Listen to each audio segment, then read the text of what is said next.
For over 10 years, we have watched Millie and Roy return from migration to the nest territory. Usually they come back in the first week in April, when the snow has melted from the ice of the pond and also mostly melted on the shore. But when they came back in 2013, there was still 2 feet of snow. They paced around on the deep snow, found patches that were bare at the edge, and here Millie started to eat. She also picked up pieces of snow and ice, which she swallowed. Soon thereafter, they both walked out in the snow covering the pond, and Roy began to dance. Jumping high, spreading his wings, pointing his beak up, generally aroused and very excited, probably pleased at returning home. Dance done, Roy walks to the right, ruffles, and they continue to pace.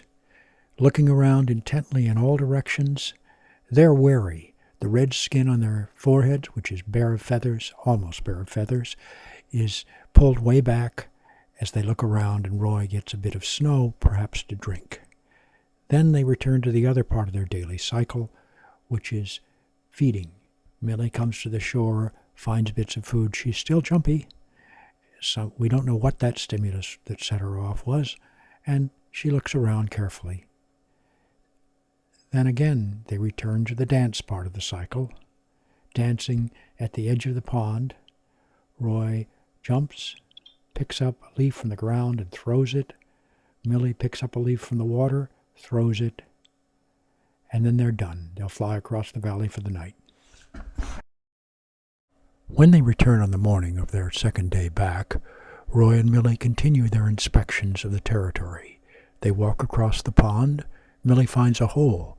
This was produced by methane bubbling up from bacteria deep in the pond, keeping the ice free. She drinks. They pace further. Roy falls in a hole. This was probably another methane hole, lightly covered by snow, but he gets up. He's perfectly all right.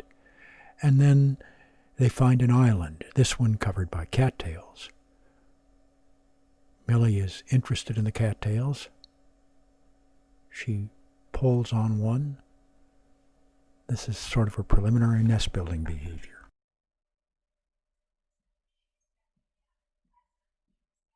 As nightfall nears, Roy and Millie stand in a snow-free ski trail at the edge of the marsh, listening and looking around.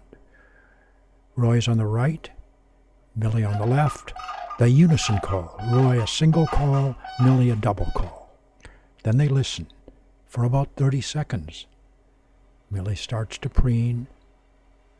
They listen, Roy purrs, and then unison call again.